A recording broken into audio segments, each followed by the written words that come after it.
I hope दोस्तों आप सभी को आवाज़ आ रही होगी काफ़ी अच्छे से।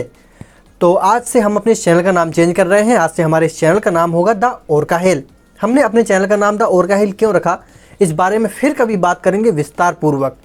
तो आज हम लोग बात करने वाले हैं 22 जनवरी को OTT प्लेटफॉर्म नेटफ्लिक्स पर रिलीज हुई एक मूवी के बारे में जिसका नाम है द वाइट टाइगर। ये मूवी बेस्ड है 2008 में एक नोवेल आया था जिसका नाम था द वाइट टाइगर। उसी नोवेल पे बेस्ड है ये मूवी। इस मूवी की तारीफ भाई सब हर जगह हो रही है, मतलब इंडिया से लेके अमेरिका तक हर जगह इस मूवी की तारीफ हुई। तो मैंने सोचा क्यों ना मैं भी इस मूवी को देखूँ। आखिर बड़े दिनों बाद प्रियंका चोपड़ा ने इस मूवी के साथ बड़े पर्दे पर वापसी जो की है इंडिया में, और ये मूवी हिंदी में जो रिलीज हुई थी, हिंदी इंग्लिश दोनों में हुई है, लेकिन हिंदी में इसे काफ़ी पसंद किया गया है। तो हाँ, आज हम लोग बात करने वाले इसी मूवी के बारे में। तो चलिए शुरू करते हैं बिना किसी टाइम लॉस के।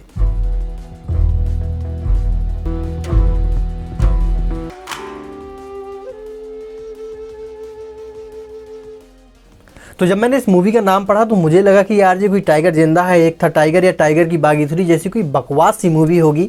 लेकिन जब मैंने इस मूवी को देखा ना भाई सब, तो मुझे पता चला कि यार इसकी स्टोरी तो कमाल है। ऐसी नहीं हर जगह इसकी तारीफ़ हो रही है। देखो इसकी स्टोरी बहुत ही अच्छी है कि एक लड़का होता है बलराम हलवाई नाम का, जो कि पैदा होता है एक बेहद गरीब फैमिली में, एक छोटे से गाँव में। और उस गांव का जो जमींदार होता है वो हर घर से एक फिक्स रकम लेता है हर महीने। इसके पिताजी एक महीने फिक्स रकम नहीं दे पाते हैं, तो इस बच्चे को पढ़ाई लिखाई में होशियार होने के बावजूद पढ़ाई लिखाई छुड़वाकर उस जमींदार की एक दुकान में बिठा दिया जाता है, जो बेसिकली एक चाय की दुकान होती है। तो वहाँ बैठकर ये लड़का कोयला तोड़ने लगता है, क्योंकि उस जमींदार का जो धंधा होता है वो कोयले का ही होता है, जो कि टोटली इलीगल होता है, और गाँव में कोयला तोड़वा के वो सप्लाई करता है।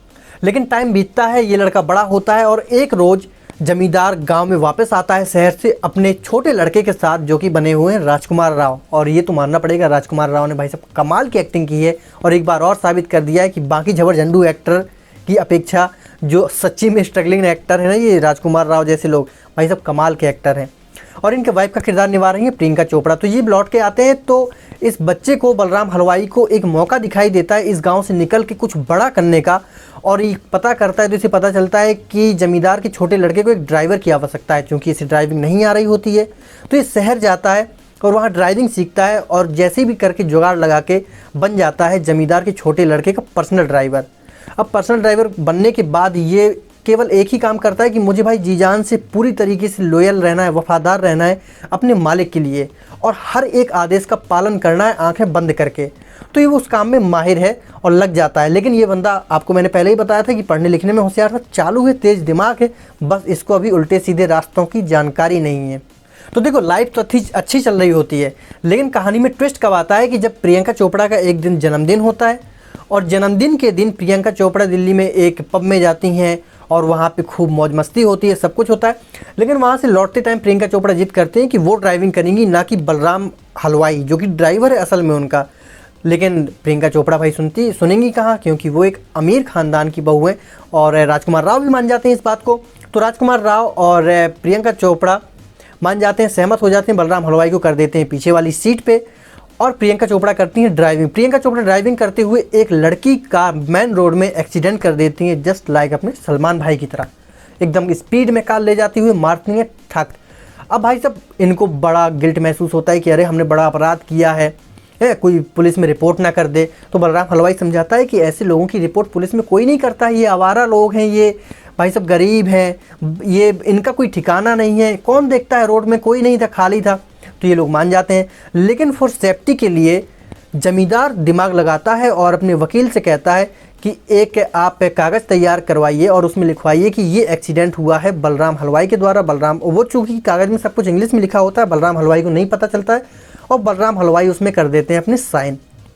तो बलराम था हलवाई को अभी भी कोई समस्या नहीं थी, उसने साइन कर दिया, सब कुछ था। लेकिन अब कहानी में ट्विस्ट ये आता है कि फिर भी उसकी इतनी बड़ी सेक्रीफाइस की कोई इज्जत नहीं करता है।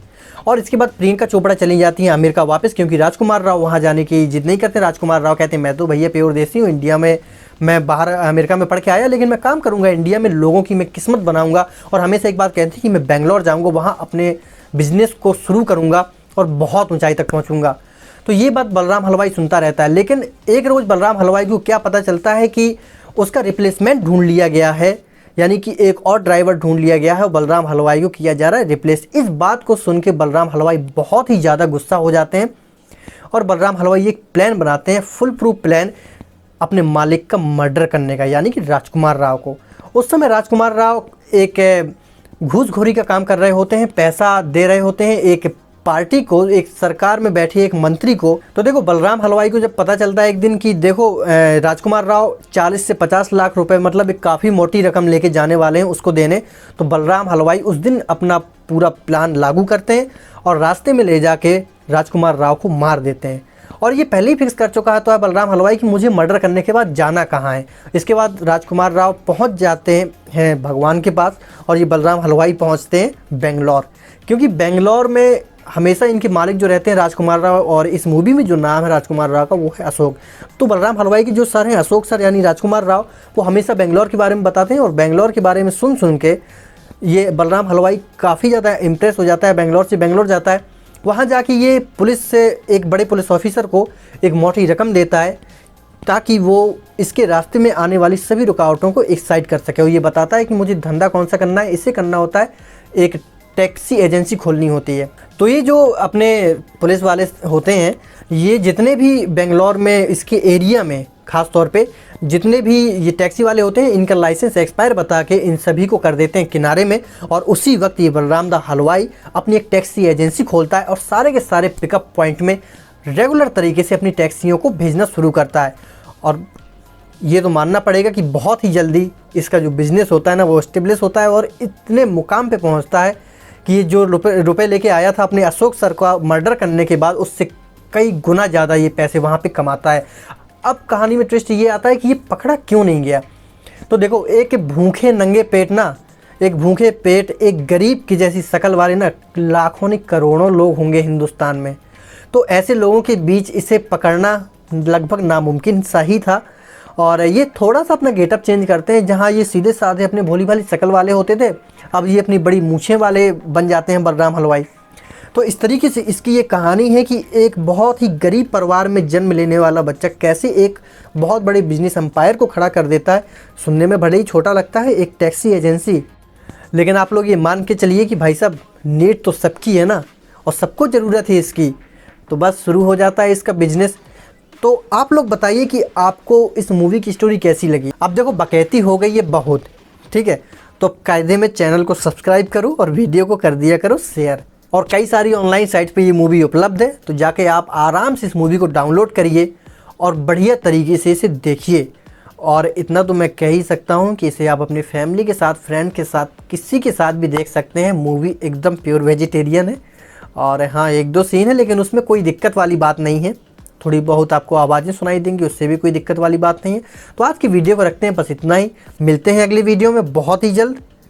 चैनल को सब्सक्राइब करिएगा ताकि हमारी मुलाकात जल्दी होती रहे, ठीक है। मिलते हैं अगली वीडियो में बहुत ही जल्द, तब तक के लिए नमस्कार।